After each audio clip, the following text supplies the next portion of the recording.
Hello, everybody. How's it going?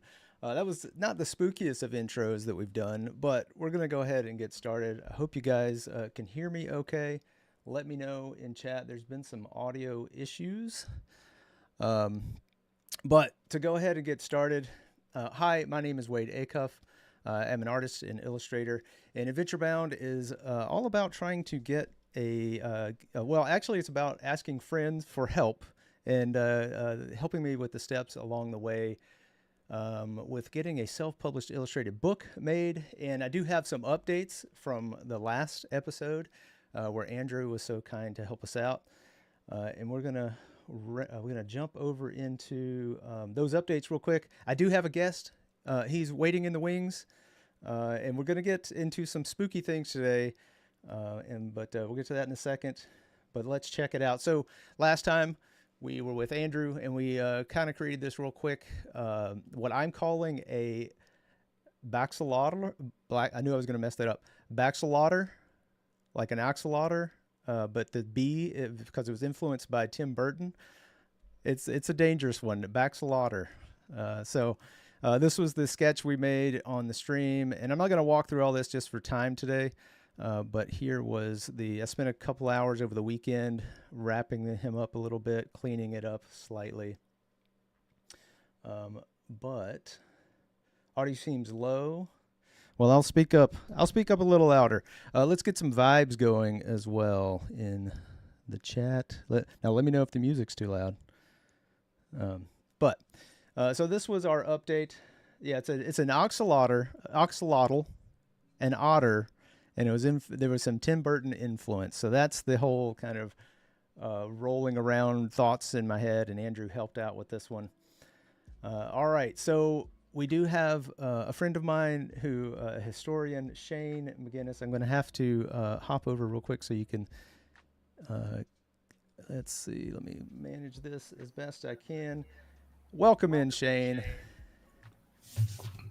Hello, everybody. Shane, why don't you tell us a little bit about yourself? I'd be happy to. So my name is Shane McGinnis, and I am a history teacher and sociology teacher at college. I'm in Mississippi with Wade, not too far away. We're about an hour-ish apart. Yeah. I've been teaching now for about 16 years. I've taught everything from elementary school through university. I'm at a community college now doing full-time teaching. I've done a lot of stuff kind of around. I've been in a lot of different jobs. It's taken me a little while to sort of fall where I'm at.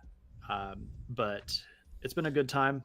I read a lot. I do a lot of history stuff. I try to get out to the field. I've done some field archaeology at a few places, Jordan and Turkey and Greece. But other than that, I'm a big nerd, and I read a whole lot and goof around with a whole bunch of stuff. And yeah, I didn't know about the field work. That's exciting. I guess we're going to learn a little bit about each other as well as we get going here.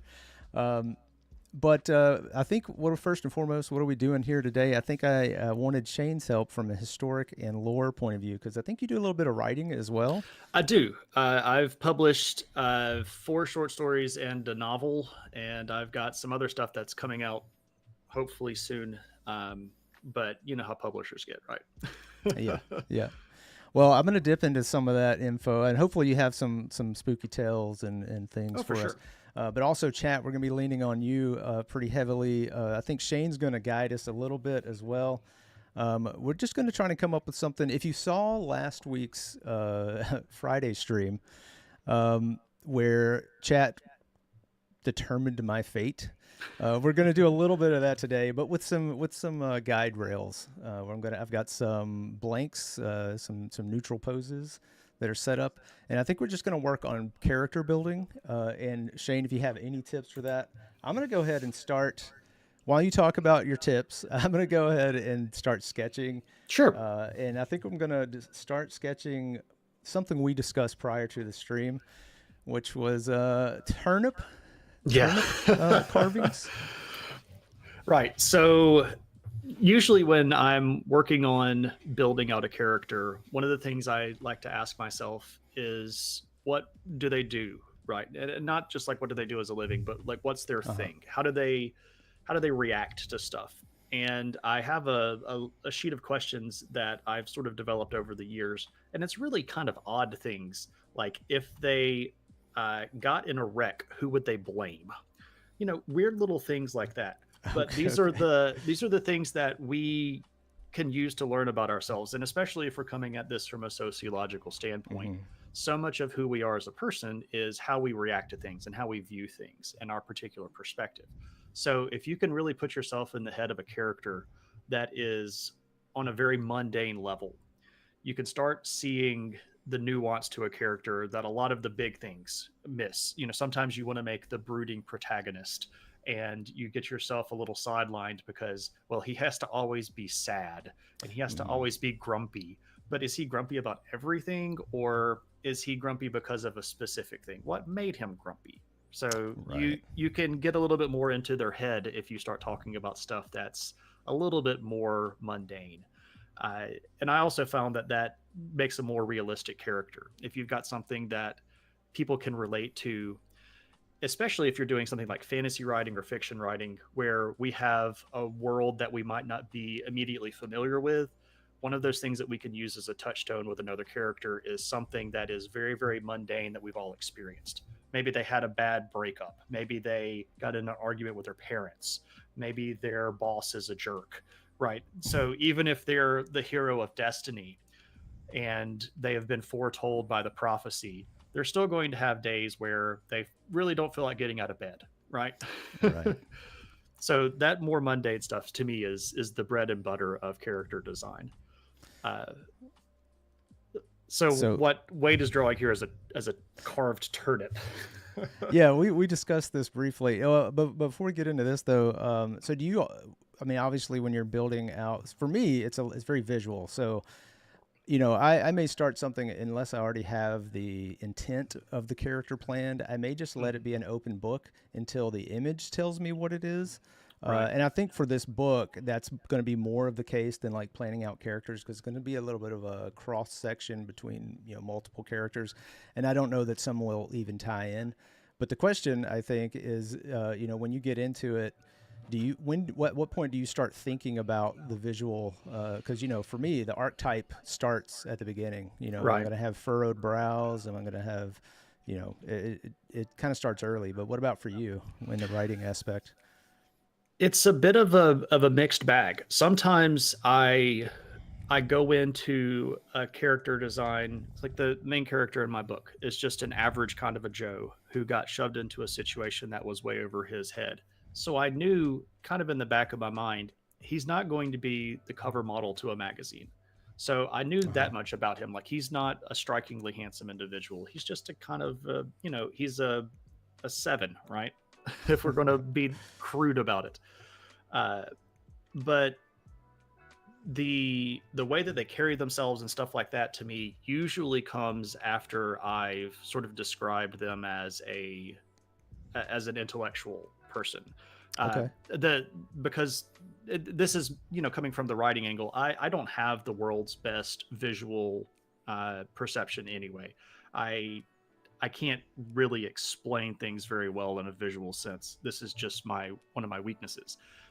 When my wife, who does art as well, tries to explain things to me, I very frequently have to ask her, like, can you actually draw that? Because I can't picture that very well, especially if we're Mm-hmm. trying to do something like how are we going to hang up these pictures on the wall, or how are we going to arrange the garden? The visual stuff doesn't come as easily to me, so it's usually a byproduct of how I think about that person as a character. So if I'm going to think about furrowed brows, my first step is what's going to make them furrow their brow in the Right. first place. Right. The Uh, the purpose behind it. right. Yeah. Uh, Absolutely. I also, we all go through that phase when we're playing D&D and we're young, where you got to have a cool scar. So Sure. you design the scar to be really, really cool because it like goes across their face and it crosses their nasal brow ridge or stuff like Mm-hmm. that, and then you have to come up with a story behind it. Right. But It always has to be like a cool. How'd they get it? right. Story. But I Uh, found that one of the things that I really enjoyed doing was coming up with these really just boneheaded reasons. Like he's got a really big scar down his face, but it's because he tripped and he fell through a window. Gotcha. Yeah, You know, like it's the that you think it's going to be a cool story, but right. really it's, you know, you do a 180 and take it the other way. Yeah, he's For just sure. some normal dude that just happened to have a bad day. All right. Well, I'm going to wrap this part of it up because this was kind of just a warm up, just to get me loosened up anyway. Um, this is our semi-lit, I don't know, carved turnip. Because why? Why are we carving a turnip?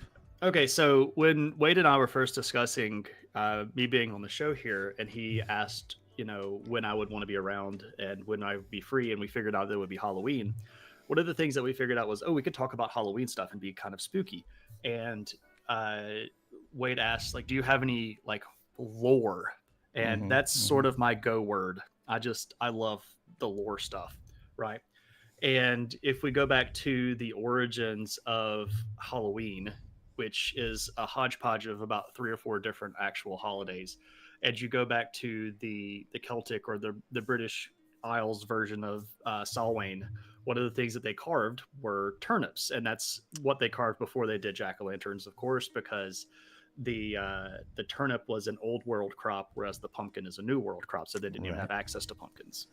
Right. Yeah, and I was like, well, maybe we should just do like a bunch of turnip guys who are trying to, you know, reclaim their vegetable dominance on Halloween or something. I don't know. Right.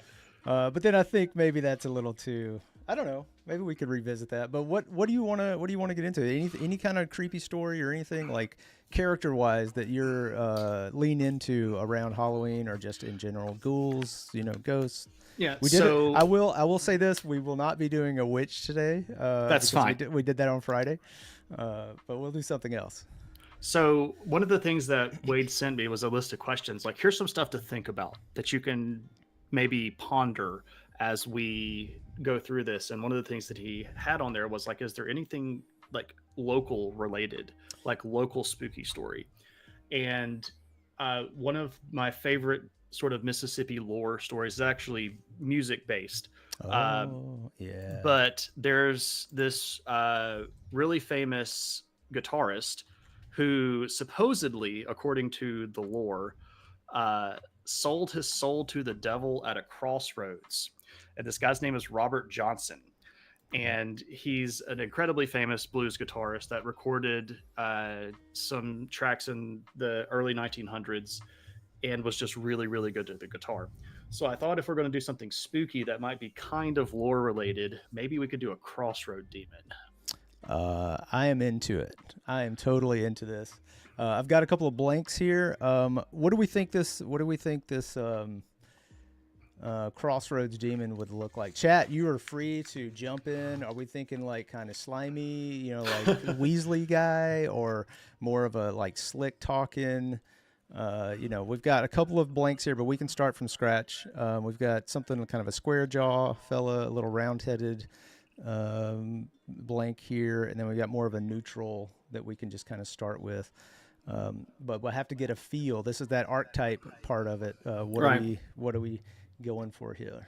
So I could speak to the lore, and then maybe that will help us make the decision. So, in general, there were these thoughts, and this goes all the way back to stuff like, you know, the Iron Age, and then especially later to the Roman Empire and Roman Republic. A lot of our Okay. sociology stuff and a lot of our weird superstition actually comes from Rome.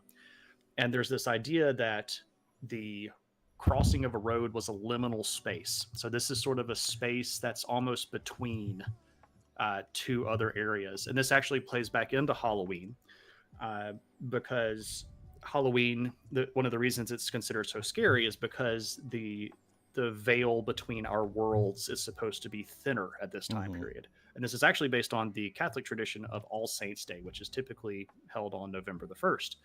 So on this day, the boundary between our world and the other world is just supposed to be a little bit closer, and we're supposed to be aware of this.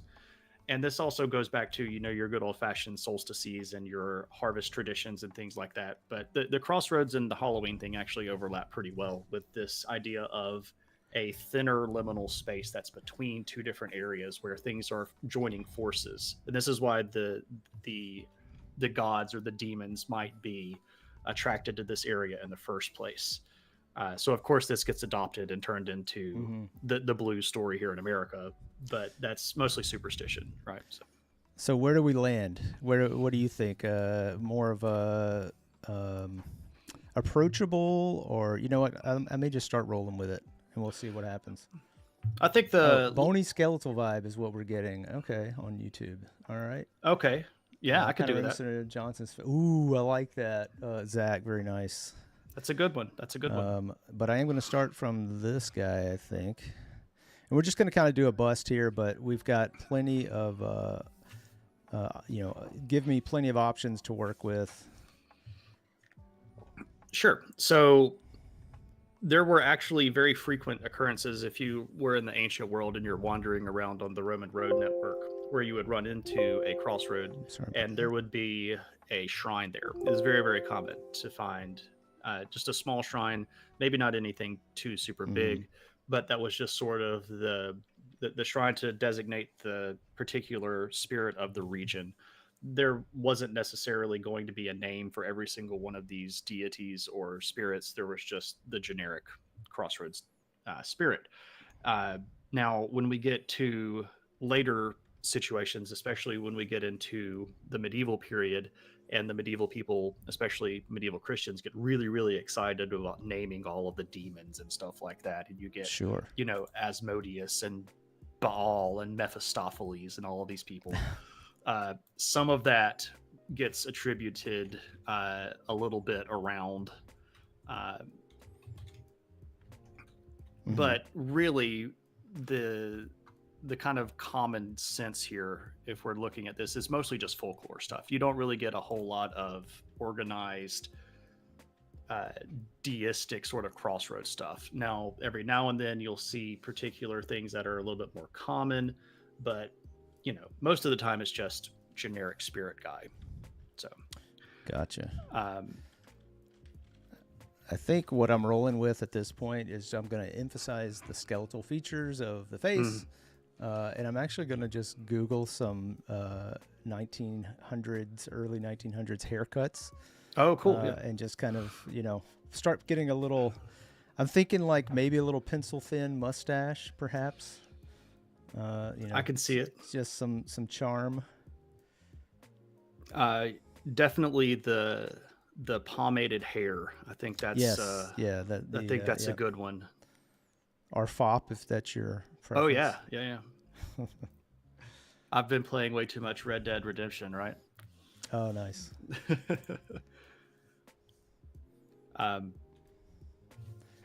Definitely gonna probably. Oh, what's up? No, go ahead. Oh, I was just saying. I'm also thinking about color options at this point, because we're probably going to throw a quick color, some options at the end. But I really like the idea of that kind of over bright grease paint red that you see a lot of times. Oh yeah, the sort of stereotypical devil red. Yes. Yeah. But we might do like a gradient or something. I don't know. But you're gonna say something?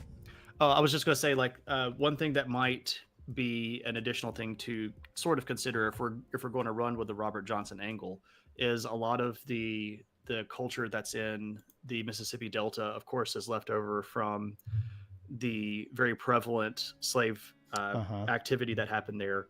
So there is going to be a potential that some of the crossroads ideology that might have been prevalent in those communities was also based on hoodoo, which a lot of people refer to as voodoo, but that's sort of a common misnomer. The Caribbean religion that's based around a blending of Native American stuff and African stuff is more properly referred to as hoodoo. Gotcha. But they have their own concepts of the crossroads, but it's a little bit more of a kind of like a place where cycles are completed, if that makes any sense. So it's a place where birth and death happens, and a lot of crossroads are seen as places to do stuff like commit suicide, which is kind of dark. Getting dark here. Yeah. Don't do that, ladies and gentlemen. Don't do it. Not yet. But So no, you no, get, go ahead. but you get like the cycle of the day and the night where the roads cross themselves, so you see the complete circuit of things. So this is the path of the sun through the sky, but this is also stuff like the seasons going around in a circle, and your phases of the moon going around in a circle. So there's some of that Gotcha. that's involved as well, um, with our crossroads. So Yeah, I'm trying to give like a little smirky smile, right. just to something a little more sinister, a little raised eyebrow, like we've got a deal going on here. Yeah. So there's a question in chat if we've ever played D&D together. We have not We ever have played not. D&D. We have not. I would love to. That'd be I'm really sure, fun. Yeah, I'm sure it would be like tons of history and facts coming from Shane. I I will be just doing goofy voices the entire time. I do love running a good DM game. I've discovered over the last few years, especially when COVID happened and we had to transition everything online, that my love is the storytelling aspect of it. I enjoy playing, but I really enjoy making the story around stuff. I love that so much. That's perfect because I enjoy the role playing part of it. And it's hard to find a good DM, honestly. It is. There's a shortage. I've been really lucky. I've got a few games going and some good ones happening. So, but again, if we ever get a chance to play D&D together, we're starting a new group soon. If you want to drive up, that's a long way to drive. It is a long way to drive. Well, we'll remote you in. How about that? I'll just sit in a corner and be the talking face on the screen. That's like we've done that before. It's a thing. Like the boss from Inspector Gadget. Yes. All right. So we had a mention of like a little bow tie, a little something going on. I'm gonna have to change that. I originally thought like Pop's collar, dude bro type thing, but then I was like, no, probably not. Probably not for this. So I'm gonna look up a little bit of reference for bow tie. I've never been able to properly get a bow tie tied the right way. Clip-ons, man. Clip-ons. Yeah. That's the way. Yeah. Yeah. Let's see. Any other local or not local, nuggets for Halloween lore or just fun spooky facts? So the modern concept of Halloween is actually very, very modern. If we're just talking about it in the concept of timeline, and when I say modern, I mean about the last time we really didn't have this larger, what we might call organized economic event. Yeah. I think you nailed it with the economic part. Right. Once people figured out how to sell a whole bunch of candy and costumes and Spirit Halloween Store got invented, it's really kicked off. But right. What do you mean? I've never been to Spirit Halloween as he dips out and grabs a couple of masks. Right. That he has from Spirit. Oh, wait, no, this is not a plug. Sorry. But yes, go ahead. So the tradition of doing stuff around this time of the year goes way, way, way back in history to some of probably the most early primordial concepts where we were not even in cities yet. We were still wandering around during the year, and we just know that this is the time of dying. We know this because the time is literally getting shorter, right? The day is getting shorter and shorter and shorter all the way down to the winter solstice, where we have the shortest day of the year. So. Yeah, symbolically, not figuratively. Okay. Right. Not well. Also a little bit. With harvest and right. Because our crops are going in, and the leaves are falling off of the trees, and the animals are going into hibernation. So these are the lean times, right? And we sometimes get this idea that ancient people are just somehow a little bit dumber than us. This is something that I run into a lot. But they were actually way more in tune with nature than we are. And they really understood this on a level that was fundamentally profound. if you really look at it. They didn't have computers, they didn't have calculators or even an abacus at this point, but they knew what time it was. They knew what day of the year it was. They knew when the full moon was going to be. They knew when they needed to be at certain places to survive during certain times of the year. So this was a bit of a preparation, and they knew that things were about to get really rough because, you know, winter when you're, you know, hunter gatherers is really, really scary. So this was kind of like one more time to let your hair down, have a good old time, but be aware that, you know, the dead time is coming. And that has carried over across all sorts of different cultures and historical concepts and ethnic groups and identities. And you see this happen in a lot of different places. It's not just a Western ideology, but in America, of course, we have a sort of a preponderance of reliance on Western ideology. So we do get a lot of the Catholic part of it as well. This is, again, the All Saints Day. Mm-hmm. What's kind of interesting about All Saints Day is it wasn't originally a Catholic Saints Day. We just sort of got this idea that we needed to make sure that all of the saints were properly represented by a day. And the big saints, of course, get individual days for them. You have like the Feast of St. Michael or the Feast of St. George, etc. But there were a lot of people that might be saints that aren't recognized, and we still want to make sure that they have a day. So what we do is we just create a day where we celebrate all of the saints. And this is originally going to be called, All Saints Day or All Hallowed Day. So what that makes the day before is Hallows Eve or Halloween. This is where we get it from. And then we add that to Celtic influence, especially because a lot of the people that first showed up in America were from the British Islands, of course, and there are Celtic people a little bit in northern parts of Europe as well, in places like Brittany and Spain, places like that. So you have this tradition of Samhain where, we celebrate the dead, and we have a recognition that spirits are around us, and we are sort of living among them, and we celebrate the harvest, and we have a good old time. And then when we get over to the New World, we also bring in, of course, the Day of the Dead, which, is where we get a lot of our dressing up and scaring people, because we're supposed to put on masks and scare away the bad spirits so that the good spirits can, we can commune with them and remember the people that have died and gone on before us. And then we just basically put all of that into a big blender and add Nestle Crunch, and we get Halloween. Right. Yes. Yeah. Throw it in a Rice Krispie treat and it's Halloween. Correct. Right. Yeah. I just realized this was not intentional, and I'm not taking the stream this direction topic wise, but didn't I just draw a politician? I swear I just drew a politician here.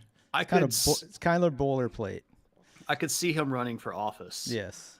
I don't know if I'd vote for him just by looks, but you're not supposed to vote for people based on looks, right? Right. And that means maybe we're heading in the right direction. On the looks part. Yeah. Right.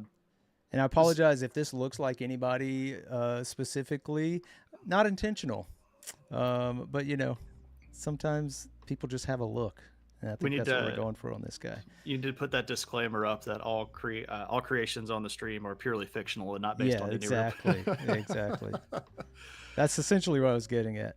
But you know what? Let's amp that creepiness up a little bit then, so we can maybe just make this a little bit more distinguished from.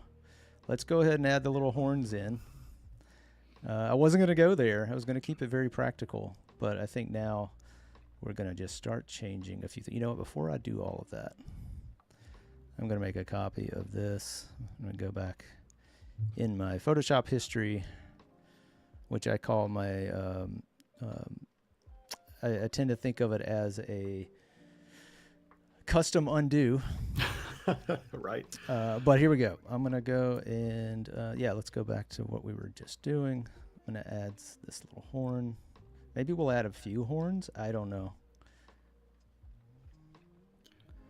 Little Darth Maul looking stuff going on. Making him an Iridonian Zabrak, right? Right. I'm that level of nerd. I I do love me some Star Wars. I grew up watching Star Wars. We have I don't know if the general is in chat today. I know he was earlier, but we do have a couple of we have General Kenobi that joins us quite Oh wow, often. that's great. One of our regulars, Voodoo Val, is a massive Star Wars. Well, she's actually a official Star Wars illustrator Oh now. well, that's great. Yeah. I do credit Star Wars with a lot of my earliest story stuff because when I was very very young and didn't know how to make a new story, one of the things that I would do is type out stories that I already knew. And my mom had this really old typewriter that I convinced her to get fixed for me. And like the old typewriter that still had the ribbon and all of that Oh yeah. stuff. Yeah. And I would just sit there and I would type out stories. And I remember typing out my retelling of The Empire Strikes Back, uh, and it was probably 30 pages long and just full of errors and typos and things like that. But Yeah, but that's. I'm sure you had a blast doing that though. oh yeah, absolutely. I just loved. I have jumped on an old typewriter before, and I know that feeling of like, there's something. I mean, pen and you can't beat like a pen and paper or pencil and paper for drawing and stuff. But Right. for just writing and using some, feels almost archaic machine now, but Mm. it's just a lot of fun. It's very tactile. Yes, exactly. I actually have not written very much physically since the invention of the computer. And for one of my most recent short stories, I decided that I was actually going to write it out by hand first because I Oh, felt wow. like I was missing something from actually I actually writing it really down. like that. Yeah, that's awesome. And I found that it actually had a fairly decent impact on what I was doing. I recognized that I was choosing different words. I recognized Okay. that I was making sentences of different lengths. You get on a keyboard and you just sort of go at it, right? Right. And it doesn't really matter how long your sentence is or something like that. But when I'm writing it, it had an effect, and I really appreciated that. I don't know if the story is any good. I appreciated it though as an experience. Right. So that was an interesting thing, and I thought about typing on the typewriter then as well. So Something you might do again. yeah, I think so. The the premise of the story was that this was well, it's potentially going to be published. I don't want to spoil the whole thing. Sure, absolutely. Yeah. But basically, this was an equivalent to finding the if you've ever seen the Blair Witch Project where they found the tapes, Uh-huh. right? So this was they found the yellow legal pad, and it's this person's recounting of these events and what actually happened according to them. And I thought, if it's going to happen and it's going to be found on a yellow legal pad, I should write it on a yellow legal pad. Oh, yeah. So Kind of a purist approach. I like it. it was an interesting experience. But that's going to potentially be part of a larger collection of short stories that I'm going to publish. I often advocate for people to get their hands dirty in the arts, grab some paints, grab a pencil. I mean, just keep it simple. Right. I really do like, you mentioned the tactile vibes of it. And, that's very much, I find that to be very, almost therapeutic in a lot of ways. Mm-hmm. So I often do go back into traditional. I've been very lucky to have a lot of friends that are very good at art and do it professionally. And I very frequently hear them say things like, sometimes you just have to move a pencil. You know, like you just get stuck in your head and you can't figure things out. So you go back and you just start pushing a pencil and see what happens. And I've heard a lot of people get out of blocks that way. Yeah, I think that's like the tactile part of it is a big, thing, I think, because when I've done that and I'll pick up a toned paper and I'll start working away. I try to bring a lot of the what do I do with this digitally that I can't do traditionally, like what would I do if this were digital? And I try to keep applying the same things. I think one of the biggest things, and people that have seen me stream have heard me say this multiple times, don't in digital there's the like, oh, you can have as many layers as you want. There's unlimited undos and that kind of thing. I don't think you should approach traditional in any other fashion. Don't treat it precious. I understand that you work so hard to make something look something a certain way, but just knowing that you have the ability to recreate that, if you want to experiment and make something. I mean, there are lots of methods to take a drawing, make a copy, make some changes, that sort of thing. But I think sometimes just being in that moment of creating it, just go wild with it. I try not to treat things very precious, even when it's traditional. Yeah, I've never really been particularly motivated to do the physical side of art. I don't, and I hate the whole thing where people go like, "Oh, I can't even draw a stick figure," right? Because you haven't practiced doing a stick figure, right? But one of the things that I've heard people do. So my wife is an art artist and does art just on the side, not professionally, but Right. she does it very well. And I've seen some of her work, and it's very good.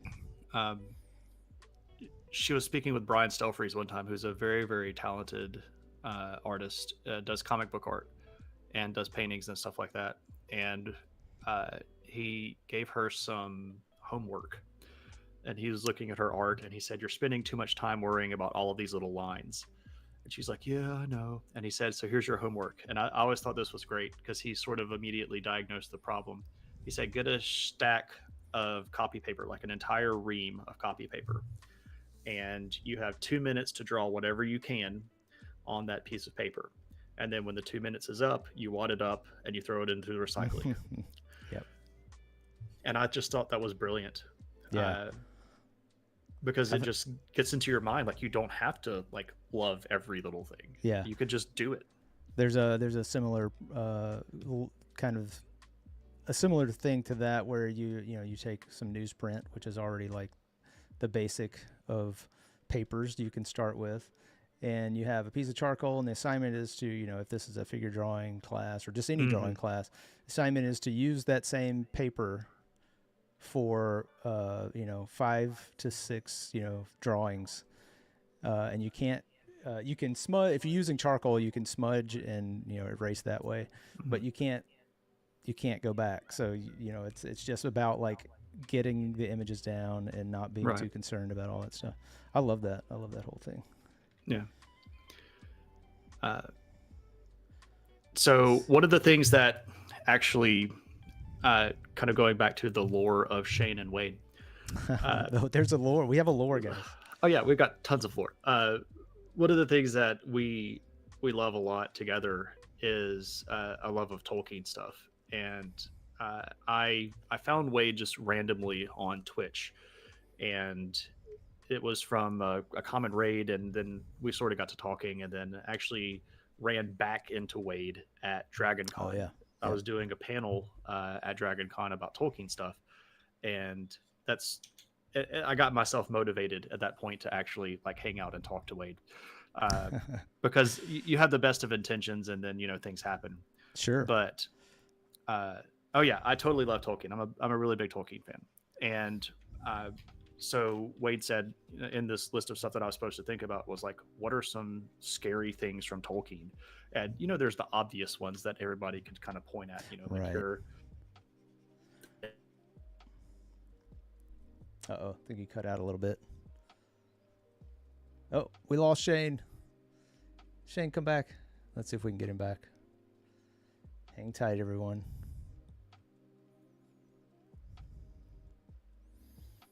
All right. I will send him a message. We'll see what happens. All right. I'm not sure where he was going with that. We do both we both are fans of Tolkien. And I think he was referring to, I went to watch randomly a panel. If you're not familiar with Dragon Con, it's a fan-based convention that happens every year, and they have different tracks based on genres and that sort of thing. And you've heard me talk about it if you've ever come to one of my personal streams. Anyway, ran into Shane again by randomly going to this. Hey, let's hear about the lore of Tolkien and all the things that he's done. And that's where I saw Shane on the panel, and I was like, oh, I know this guy. Oh, we're back. What's up, Am I Shane? back now? I have no Yeah. idea what just happened there. Oh, it's all good. It's all good. It's the spooky. I think a lot of these streams today have been haunted. Oh, I see. Yeah. It's and quite possible. I think that's all it was. But Apologies you're back for now. that.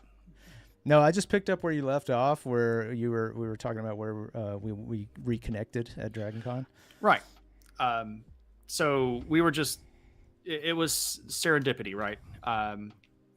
But Tolkien talks a lot about stuff that's goofy and spooky and weird like that, and everybody wants to talk, about the big ghost army that's in Lord of the Rings, which is really cool, right? We're not going to, it's the giant ghost army, but there's also the really creepy stuff that's in like the first age, where you have vampires and werewolves and a lot of the stuff that we might more traditionally consider to be like actually Halloween-esque, like your big dragons and balrogs and stuff like that. You get the one balrog that's in Moria, but there are like whole armies of them in the first age. So that's the really spooky time where I think it's really cool. You have to read the Silmarillion for that, and it's very, very dense, and it's very historically based sort of Tolkien fiction. So I have read the Silmarillion once, and I was like, I don't know if I can do it again. I'm that big of a Tolkien nerd, so. Oh man, I think chat let us know if we're still there. I just had some OBS pop-ups saying that we were not connected. I think we're still active. I think we're still going. I still hear Wade. Okay. And we're going to keep going and pretend like everything is fine. Okay, cool. Yeah. But that's your kind of like go-to spooky moments in.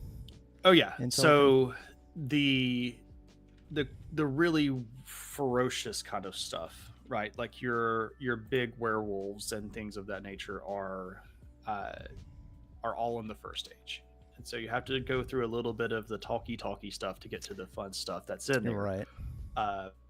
But there's this big werewolf called Draugulin, and he's one of the sort of lieutenants of Sauron, who's of course the big bad in Lord of the Rings. He used to have all these really cool henchmen that all end up dying along the way. They used to be way scarier back in the day. But you get a little bit of this stuff kind of here and there. You have this big battle between werewolves and like talking dog and stuff like that. It's fun stuff. I really like it. Yeah, I'm more in the don't show me a giant spider of any type. I'm out. Right. I'm out. And there's a couple of those in Tolkien's work. There are, all of Mirkwood is full of those big spiders, but then, of course, Shelob is the big one in Lord of the Rings, but she's even the little, there's little spawn of the big bad one, which is Ungoliant. Ungoliant, which is basically the worst thing ever. This giant spider that just eats light. Those descriptions are really hard to, like, once you can kind of wrap your head around it, it's pretty exciting. Yeah. I find that really interesting. But if we look at where Tolkien got a lot of these ideas from, this can kind of go back into character design and lore building and things like that. He was, of course, very, very interested in a lot of older mythological works. And he specifically really liked things like the Volsunga Saga and these old tales from Iceland, which were written in Old Norse. So if you've ever read the Edda or things of that nature, he really, really loved those. And so much so that he spent a lot of his time academically translating that stuff and teaching that stuff. He convinced the Oxford English department to add on a little bit more Old Norse stuff, just because he was very, very into it. But if you've ever read any of those, or if you're interested in reading of those, they've all been translated into English, and they're actually quite good stories. A lot of the stuff that Tolkien used to inspire him came from things that were existing, right? He didn't create a lot of this stuff out of nothing. And I think that one of the reasons he actually gets a little bit more credit than he might even deserve, and I know that's rough from me, especially because I love Tolkien and his writing. All right. A lot of people, because of the sort of obscure nature of a lot of these sources that he was using as basis, they just don't know that he didn't create all of this stuff out of nothing. But a lot of the really big story elements come from these old Germanic tales, these old Anglo-Saxon stories, these old Norse stories. And he was just fascinated by these even as a young man, and spent a lot of time trying to understand them on a linguistic level. And Tolkien's storytelling really started on that linguistic side. He was a linguist first and foremost. He always loved telling stories, but he was always really interested in learning language. And he came to a fairly important decision, or I guess epiphany, as a fairly young man, that language or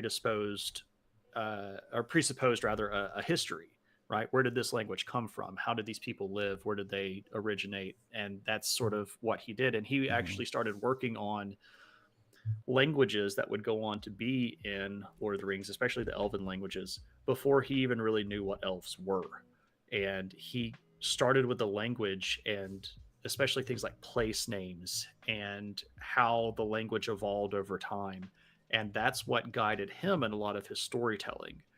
And part of the process of him doing this was him translating these really old stories into English and understanding how the Mm-hmm. real world languages had changed, and then learning the history of the people that spoke those languages, and then applying that to what was happening in the real world. And then he goes, oh, this could happen in a fiction as well. So he built a lot of his world off of those linguistic changes, which is why, and people people poke fun at me all the time when we're watching Lord of the Rings, the movies, because I'll say stuff like, I know the name of that hill, and I know the name of that river, and I know the name of that castle. And because he named all of these places, because to him, that was a very important part of building the world, is that Right. places had stories behind them, and that the word meant this thing, but here's how they came about to use these words to describe this place. And that to me just is always very, very fascinating. Right. Gotcha. Real quick, I have added a color layer and started just adding some color to it with its own individual layer, which if I turn off the drawing layer, you can just see that is just a color layer on top. And now I've merged those two, and I'm just going to work directly for the next 7-ish minutes or so. I'm going to just work into this straight with color. And I think we're looking pretty good. I did not expect to be drawing this today. I had no idea what we were doing. Yeah, we didn't plan that far ahead. No. But yeah, as far as like spooky Tolkien things, mood is always a big part of all, settings. But as far as the settings for a crossroads, where this guy's, what have you ever? Because I'm from the Delta. If anyone doesn't know that. Have you ever explored that area? I have. It's very unfortunately empty today. That part of the state used to be very, very thriving. Yeah. But today it is among the poorest areas of our state, and some of the counties in the Mississippi Delta are among the most poor counties in the nation. Mm-hmm. And it's unfortunately very, very empty. Yeah. It's been taken over by a lot of very, very large for-profit, like big industrial farming. A lot of the smaller farms that used to be very common there have been bought up because people can't afford to stay there. Yeah. It's an area of a lot of poverty, very low population density. So yeah, you can see too that like that would be an ultimate setting for something eerie and spooky. oh, absolutely. And that's one of the things that plays into Robert Johnson so well, because he was a poor worker, and he didn't really have a lot of support. He wasn't originally from around here. He didn't have a very big, network of social support and didn't have a lot of contacts. He's also a little bit of a womanizer, so he didn't have a lot of friends necessarily. But in these situations, it makes sense that somebody that's living in one of the states where racism was playing out in some of the most violent ways possible, with stuff like lynching. Mississippi was one of the states that led the nation in lynching deaths. And a lot of this was happening, of course, in the early 1900s, around the same time that he would have been alive, where he didn't have a lot of opportunity, but he knew that one of the ways that you could get out of that was if you could play the blues, which was a sort of an emerging musical genre, but a lot of people were listening to it. There's a lot of opportunity there to be had, and you go and sell your soul to the demon at the crossroads. Right. And what's really interesting, as a way out, what's really interesting about that as a historical model as well is if you went to any of the towns in the Mississippi Delta that were sort of famous for blues, like Clarksdale, for example. One of the things that was very popular was for the blues musicians to literally sit out on the corner of the crossroads, and they would start playing, and the crowds, especially in the afternoon and on the weekends, would sort of wander around town, and whoever was playing the best is where the crowd would be. So it's sort of this coming back to this crossroads as the way that you made your living. So you made the deal, right? But then you go make your living by sitting at another crossroads and playing the guitar. Right. So it's an interesting world up there. There's a really great blues museum in Mississippi in the Delta that's worth the visiting. One in Indianola. Yeah. It's a really good experience, and there's still plenty of blues clubs up there. Oh yeah. I'm fairly certain that, as well as a restaurant, I know that he owns a restaurant, but I'm fairly certain that Morgan Freeman also owns a blues club in Clarksdale. So famous actor Morgan Freeman, also from Mississippi, by the way. Yeah, lives here now, from what I understand. Yeah. So obviously, for a setting, our guy would be, if we're talking about lighting, this would be night. It'd be soft light. Right. This is me just getting the concept art. Essentially, we're not quite in that illustration, mode. But definitely very proper. Definitely somebody that was trying to offer you a way out of a really, really bad situation. Right. You know what? Let's try real quick. I know we're running out of time here, but I'm going to attempt to add us some shadows, some deeper shadows. You know what? I'm just going to paint it. Put this on overlay. I'm going for like street light, potentially. Don't know that I'm going to have time for all this. But you would have a more sunken eyes situation. It's probably going to look less like shadow than it will like a dodge and burning effect. Let's see.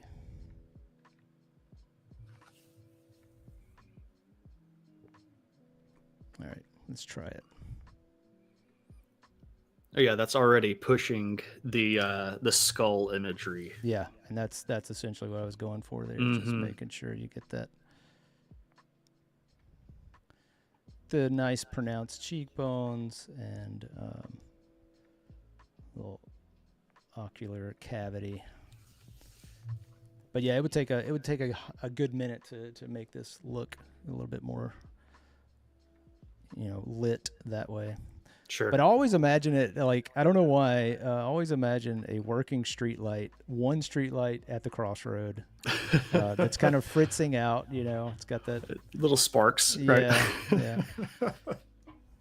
Kind of like, I guess it wouldn't be that kind of thing, but that's just what my mind goes to. But yeah, we are coming up on the end here. We've got just a few minutes. I was hoping to get into like someone mentioned a cane, like some other objects that this demon could have. This might be one that we don't really do an update for next time. I usually do an update, but we'll see. We'll see. Let's see. All right. Just real quick, Shane, thanks so much for your time and all Sure. of your info today. We have Juxtapaint coming up next. And I think it's going to be a spooky Halloween version as well, with Voodoo Val and Cody Bear. But thanks, Shane, and I hope to have you back sometime, either Sure. on my stream or something. Or also, if you didn't notice, Shane also streams on Twitch, so go and check him out. Shane, you want to plug your Twitch? Sure. What I do, and I very, very brief. When COVID hit, my students all had to go home. I had to still teach. I asked them, "How should I teach you?" And they said, "Oh, we know this thing, Twitch." And I said, "Okay, so I'll stream my history on Twitch." And then I noticed that other people started coming. So my channel is just called Adventures in History, but you can see it right there. It's just my name, Shane McGinnis. And I spend my time trying my best to make sure that people don't think that history is boring. I like talking about the stuff that doesn't show up in the History 101 class. I like talking about things in a way that's exciting and engaging. And we're covering history chronological order. Excellent. All right. Thanks, Shane. That's going to do it for us. Thanks, everybody. And we'll see you guys real soon. Bye, everyone. Bye.